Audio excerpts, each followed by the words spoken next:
নমস্কাৰ এনিভাৰক 24 চাই থকাৰ বাবে ধন্যবাদ জনাইছো। এই মুহূৰ্তত ৰাজ্যবাসীৰ বাবে এটা ডাঙৰ খবৰ লৈ অনাৰ চেষ্টা কৰিছো। আপোনাৰ হাতত থকা নোটখন আসল নে নকল সে আপুনি পৰীক্ষা কৰক। সাৱধান হৈ যাওক। ৰাজ্যত এতিয়া ভয়ংকৰ জাল নোটৰ বেহা দেখিবলৈ পোৱা গৈছে।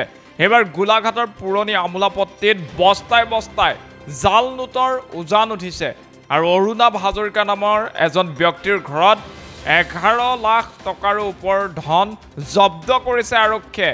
জাল নোটৰ সৰবৰাহ ৰাজ্যত এতিয়া অব্যাহত থকা পৰিলক্ষিত হৈছে। সময় সময় এনে ধৰণৰ বাতৰি আমি সম্প্ৰচাৰ কৰি আহিছোঁ যে ৰাজ্যৰ বিভিন্ন প্ৰান্তত জাল নোটৰ ব্যৱহাৰ বা জাল নোটৰ সৰবৰাহ অব্যাহত ৰাখিছে একাংশ অসাধু ব্যৱসায়ীয়ে। আৰু এইবাৰ গোলাঘাটত 11 লক্ষাধিক টকা জব্দ কৰিছে আৰক্ষীয়ে। এই মুহূৰ্তত সবিশেষ খবৰ আমি আপোনালোকক জনাই যাম। গোলাঘাটৰ পুৰণা আমোলাপট্টিত জাল নোটৰ উজান আৰু আৰক্ষীৰ অভিযানত 11,20,000 টকা জব্দ কৰিবলৈ সক্ষম হৈছে।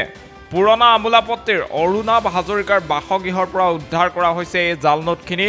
এই মুহূৰ্তত সেই দৃশ্যাংশ আমি আপোনালোকক দেখুৱাইছোঁ। নিশ্চয় আপুনি প্ৰত্যক্ষ কৰিছে এনেদৰে বান্দলে বান্দলে টকা দেখিবলৈ পোৱা গৈছে, কিন্তু এই টকা সম্পূৰ্ণ নকল। এই জাল নোটখিনি অৰুণাভ হাজৰিকা নামৰ ব্যক্তিজনৰ ঘৰৰ পৰা আৰক্ষীয়ে জব্দ কৰে আৰু তাৰ পাছতে অৰুণাভ হাজৰিকাক আৰক্ষীয়ে আটক কৰিছে, সোধপোছ অব্যাহত ৰাখিছে। আৰু এই জাল নোটৰ ভয়ংকৰ যি জাল পেলোৱা হৈছে গোলাঘাটৰ সমগ্ৰ অঞ্চলত, ইয়াৰ লগত কোন কোন জড়িত হৈ আছে সেয়াও তদন্ত কৰিব আৰক্ষীয়ে। এই মুহূৰ্তত আৰক্ষীৰ সেই মন্তব্য আছে, মন্তব্য আপোনালোকক শুনাইছোঁ।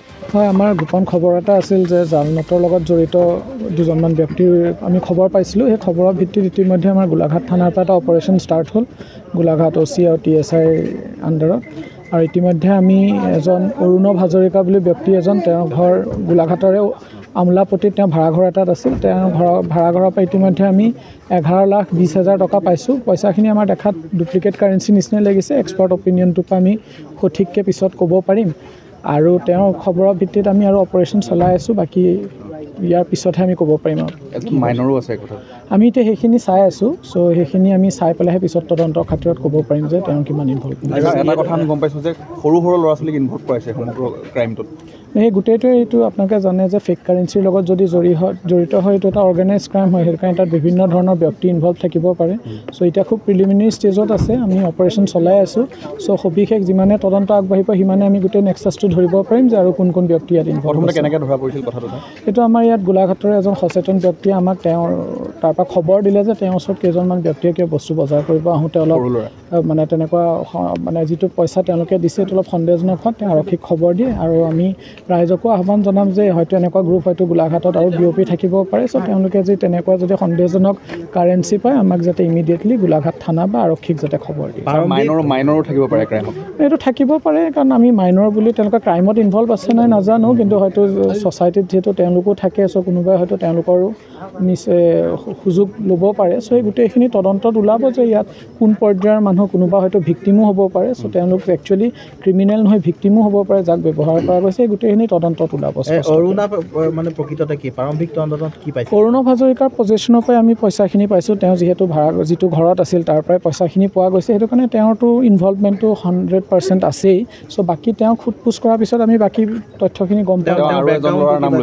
তেওঁ কৈছে সেইখিনি এতিয়া তদন্ত খুব ইনিচিয়েল ষ্টেজত আছে। চ' একেবাৰে আমি গোটেইখিনি কথা এতিয়াই ক'ব নোৱাৰোঁ। আৰু অৰ্গেনাইজ গেং হয়, সেইটো কাৰণে ইয়াৰ হয়তো শিপা বেলেগ বেলেগ জেগাতো থাকিব পাৰে। যিমানে তদন্ত আগবাঢ়িব আমি সিমানে বস্তুখিনি আৰু আগুৱাই লৈ যাব পাৰিম। 20 লাখ টকা আনিছিলে, এতিয়া 11,20,000 টকা। এইখিনি কথা এতিয়া আমি এতিয়া তদন্তত ইনিচিয়েলি ক'বলৈ অলপ দিগদাৰ হৈছে, কাৰণ এতিয়া বহুত কিবাখিনি কথা ওলাব পাৰে। কিন্তু ইনভেষ্টিগেশ্যনটোতো চাইণ্টিফিক আৰু ফেক্ট বেছডহে হ'ব।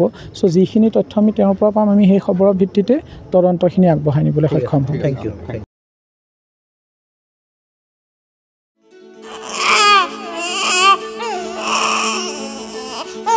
অভিনন্দন, আপোনাৰ এজনী ছোৱালী জন্ম হৈছে।